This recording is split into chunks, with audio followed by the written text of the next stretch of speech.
एकदा माझ्या नवीन ब्लॉगमध्ये स्वागत आहे।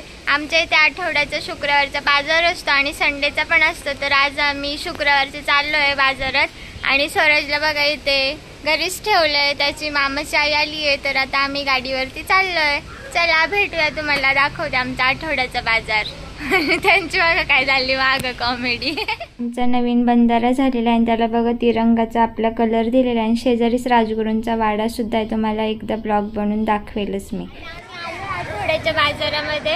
तर आता तुम्हाला दाखवते, बघू शकता पाठीमागे खूप सारी गर्दी आणि ह्या बाजारामध्ये सगळं काही भेटतं पाहिजे त्या गोष्टी काय नाही। कुत्रा आलो बघा कशी घाबरत।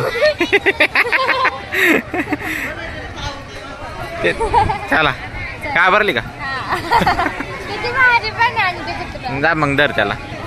मला कुत्रा आणि त्यांची खूप भीती वाटत असते आणि हे यांना तर काही भीतीच नाही वाटत, त्यामुळे ते मला अजूनच घाबरवतात। कारण की ते लहानपणापासून कुत्रं मांजर किंवा गाई गुरं सगळ्यामध्ये लहानाचे मोठे झालेले आहेत, त्यामुळे त्यांना काही भीती नाही वाटत आणि मला खूप सारी भीती वाटते, त्यामुळे अजूनच ते माझी मस्करी करतात।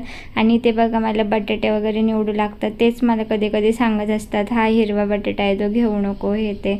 मग त्यांची मला खूप हेल्प होते आणि असं आम्ही सगळंच काही बाजार घेतलं आहे। कारण की मी दर संडेला जात असते बाजारात माझ्या मैत्रिणीसोबत, पण बटाटे वगैरे घ्यायचे होते तर एवढं खूप ओझं होतं बटाट्यांनी वगैरे, त्यामुळे मी यांनाच घेऊन आले आज शुक्रवारच्या बाजारामध्ये। आणि इथे सर्व काही पंचकोशीतले शेतकरी वगैरे इथे भाजीला घेऊन येतात विकायला। आमच्या घरीसुद्धा कोथिंबीर वगैरे कधी लावली असेल तर माझे सासरे इथेच घेऊन येतात विकायला। आणि इथे बघा मी गवार वगैरे घेतली, पण इथे सुट्ट्याचं तर खूपच असतं हे की सुट्टे पैसे नाही आहे, सुट्टे द्या म्हणून। मग काही ठिकाणी यांनी ऑनलाईन केलं पेमेंट आणि काही ठिकाणी आम्ही कॅश दिली आणि जास्त करून सुट्टेच पैसे मागतात भाजीला गेलं की, त्याच्यामुळे एकाच ठिकाणी मी बऱ्यापैकी भाजीला घेत असते कारण की मग आपले सुट्टे पैसे हवे म्हणून। टाईम तुम्हाला मी लेडीजसाठी काय काय ते गोष्टी भेटतात किंवा लहान मुलांसाठी मोठ्या माणसांसाठी तर मी तुम्हाला तो दुसरा ब्लॉग बनवून दाखवून देईल। कारण की आम्ही दुसऱ्या साईडला जिथे की सगळा भाजीपाला असतो आणि छोट्या मोठ्या किचनच्या आपल्या वस्तू असतात, तिथे मी लायटर आणि चमचे नव्हते मला राहिले, त्यामुळे मी चमचे घेतलेत। आणि लेडीजच्या ॲसेसरीज वगैरे जे काही आहे ते दुसऱ्या साईडला आहे, तिथे आम्ही गेलो नाही कारण की स्वराज परत राहत नाही जास्त वेळ आमच्याशिवाय, त्याच्यामुळं मला पटकन घरी यायचं म्हणून मी पटपट भाजीला घेऊन आम्ही घरी निघणार आहोत। इथे बघा चमचे 50 रुपये डझन भेटले आणि छान चमचे जाडमध्ये तर मी घेतले। आणि लायटरसुद्धा माझं थोडासा खराब झालेला तर मी तो पण घेतला।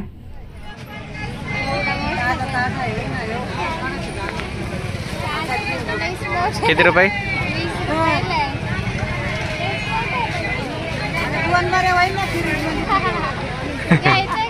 त्या आजी मला बघितलं ना काय म्हणतं की भोपळा घे, आणि तो 20 रुपयाला भोपळा होता, पण आम्हाला काही एवढं संपत नाही तो भोपळा आणि डबल खायचं म्हटलं की नको वाटतं डबल तीच भाजी, त्याच्यामुळं मी नाही घेतला आणि पुढे 10 रुपयाचा घेतला कारण की 10 रुपयाचा आम्हाला तेवढंसंच बास होतं। आणि स्वराजसाठी थोडेसे गाजर वगैरे पण घेतले, त्याला गाजरची प्युरी वगैरे नाही तर गाजरचा हलवा करून द्यायला कारण की तो खातो। आणि इथे बघा आता वांगी घेते, इथेच मटकी वगैरे घेते मी दरवेळेस आली की मोड आलेली, कारण की खूप छान असते इथे मटकी। आणि मूग पण भारी असतात, आपले भिजवलेली मूगची भाजी कालवण करायला खूप छान लागतं, तर आम्हाला तर लागतंच। घरी बाजार घेऊन तुम्हाला कसं वाटलं ब्लॉग नक्की कमेंट करून सांगा आणि आपल्या चॅनलला सबस्क्राईब केलं नसेल तर लवकर जाऊन सबस्क्राईब करा असेच नवीन ब्लॉग पाहण्यासाठी। चला बाय बाय। बघा माझ्या स्वराजची रिॲक्शन। आम्ही सर्व भाजीपाला घेऊन घरी आलो आणि स्वराज आणि त्याची मामाची आई बसले तर बाहेर। स्वराज बघा कसा बघतोय, त्याला गाडीवरती बसायचं होतं त्याच्यामुळे तो असा बघतो, त्यामुळे मी त्याला पटकन घेतला आणि गाडीवरती बसवलं।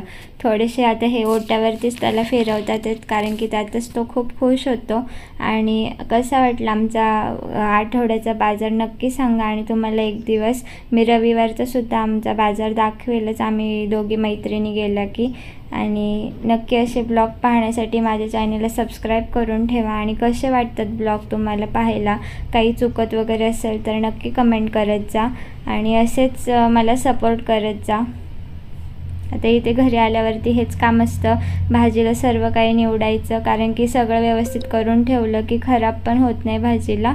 आणि मी आता कोथिंबीर वगैरे निसून घेणार आहे. आम्हाला कोथिंबीर वडी करायची आहे, त्याचा तुम्हाला ब्लॉग रेसिपीचा पाहायला भेटेल. आणि ते बटाटे वगैरे आता मी व्यवस्थित करून ठेवते. चला, बाय बाय.